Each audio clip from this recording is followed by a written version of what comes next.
Welcome to my Draven guide. This comp is probably the most flexible in the entire game as you can run so many different variations of it. And in this video, I will cover all those different builds, what items you make, how to play the early, mid, and late game, and then we finish off going over in-depth positioning.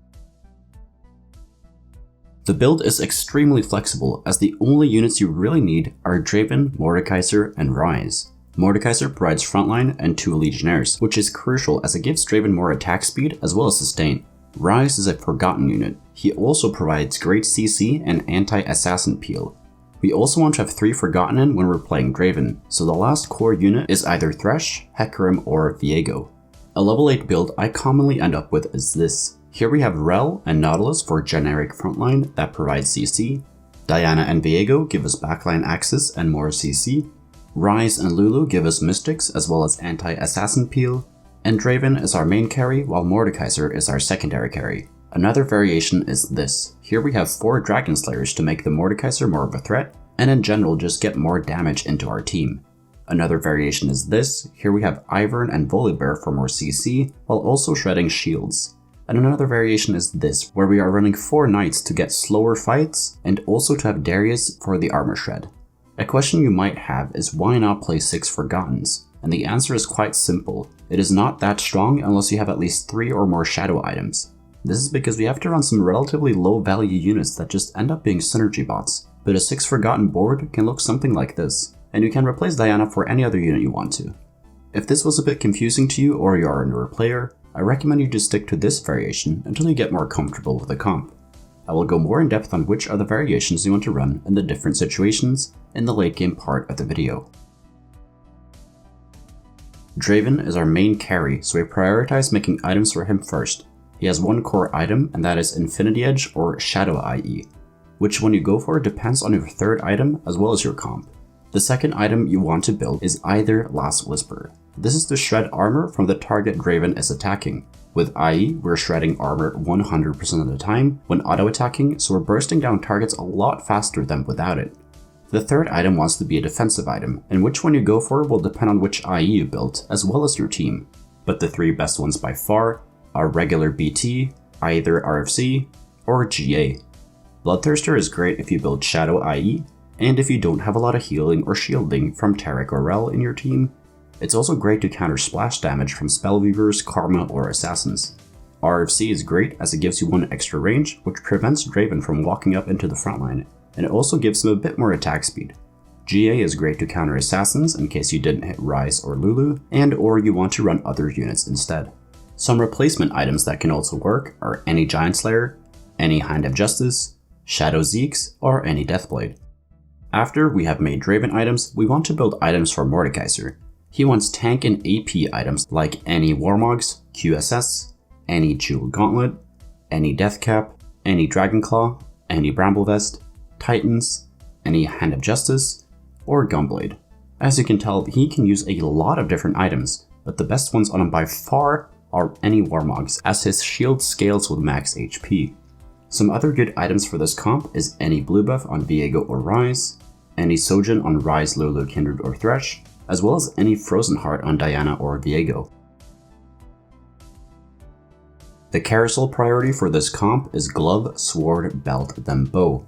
Since this comp revolves mostly around 4 cost units, we can play any opener we want to and then just transition into Draven later. But the best opener by far is 2 Legionnaire with Callista carry, and some other great options are 3 Skirmishers with Udyr as the item carrier, Kha'Zix with Dawnbringer and Brawler frontline, and Varus with 3 redeemed.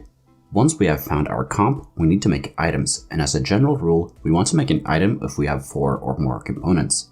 Some good items to build early game that transition well into Draven late game are any blue buff, any Bramblevest, any IE, any Last Whisper, any RFC, or any Warmogs. Your early game strategy will depend a lot on how good your opener is. In some games you play for a win streak, and in some games you play for a loss streak. If you want to learn more about how to play the early game, check out my guide where I go in depth on the subject. At the Krugs round, you should have more direction towards the comp. The general requirement to play Draven is to have 1 component for IE and 1 component for Last Whisper. The units we have don't really matter as we just transition into Draven later in the game, but it doesn't hurt to have an upgraded Thresh or Hecarim at this point. During the mid game, you always hold Draven and Mordekaiser if you're not playing them, and you want to hold the other units as well if you don't lose eco for holding them. If you're weak in the mid game, typically around 70 to 60 HP and loss streaking, one option is to roll at 6 to stabilize. We do this to make sure we're able to go level 8 later in the game. How much you roll depends on how strong the lobby is, but try not to go below 20 gold. Some good boards to stabilize with at level 8 are legionares with either Riven, Yasuo or Kalista carry, rangers with any frontline, Dawmbringers with Riven, or 6 skirmishers. The other option is to keep your loss streak and then level to 7 on stage 3-5 and all in, meaning you roll until you are stable, which often leads you to roll close to 0 gold. You're generally looking to stabilize off of Draven 1-star and Mordekaiser 1-star, and then you build a board around them. What you end up with will be different every game, but it wants to look something like this. The strategy is very risky. Although you will have a lot of gold, you will also be very low on HP. So in order to pull this off properly, you need to be very fast with rolling, while also being able to be flexible with the units you pick up. Therefore, I do not recommend you pull this strategy off if you are a newer player. During the mid game, it is also important to scout. You want to look at people's items, units, synergies, and what comp they're going for. We do this so we can optimize our late game build. Another important reason is so that we can see how many other people are playing Draven. This comp can support 2 to 3 players at max, so if you see more than that going for it, consider pivoting to another comp like Aphelios or Jax. At the Wolves round, you want to be level 7. From here, you have 2 different options. You can either roll at level 7, or you can go for a fast 8. Since we're not dependent on any 5 costs with this build, rolling at 7 is not bad, but it's not preferred either. Going level 8 is still better as we get increased odds for 4 costs, and we were able to hit Viego and Darius there. The games where you roll at 7 are when you're around 70 HP or lower, you're loss streaking, or if a lot of the other players in the lobby are rolling down here. When rolling down at level 7 on 4-1, it is very similar to rolling down on 3-5. You want to stabilize with a board that looks something like this. The goal from there is to go level 8 on 5-1 and then roll for the rest of your comp there. So try not to go below 10 to 20 gold as we need the money to go level 8 later in the game. If you find yourself in a spot to fast 8, the goal is to level to 8 on 4-5 and roll there. If you don't have at least 30 gold or more on 4-5 after leveling to 8, you might want to roll at 7 instead and then go to level 8 on 5-1. Before you roll level 8, it is very important that you know which units you're looking for. This is where all the previous scouting we have done comes in handy. With the information on what the rest of the lobby is playing, we can more easily tech in synergies that benefits us the most against the current lobby. The most basic ones is to fit in Mystics if there's mostly AP, and Ironclads if there's mostly AD. Once you've hit your board at level 8, you have 3 different options. The first one is to roll for Draven or Mordekaiser 3-star. This is definitely the 1st or 8th kind of play as it is very risky. Therefore, I only do this if I have 6 or more after my first roll down. I am uncontested and I also have enough gold and HP to do a second large roll down later. The second option is to go level 9. This will require you to be relatively healthy, typically 40 HP or more, and it also requires you to have 2-star the vast majority of your non-legendary units. But the more HP and gold you have, the less 2-stars you generally need, as you will be able to make it to level 9 sooner and also with more gold. The goal is to go level 9 on either 6-1 or 6-2 in most cases. If you're high rolling and you're able to go level 9 with a lot of gold, the most capped version of this comp looks like this. This is extremely expensive to pull off, so you will only be able to do this in a couple of your games. The third option is to keep donkey rolling at level 8. You will do this when you're not in a situation where you can go level 9 or go for 3-star Mordekaiser and Draven. You will do this when you're still missing multiple 2-stars after your level 8 roll down and you're sitting on multiple pairs. In addition, if you're not very healthy and you can't sack most of stage 5 to go to level 9, you might just be hard stuck level 8. This isn't as bad as it sounds, as we can still get a good placement as long as we are positioning properly. General positioning looks like this. Here we have Draven between Ryze and Lulu to keep him safe from assassins.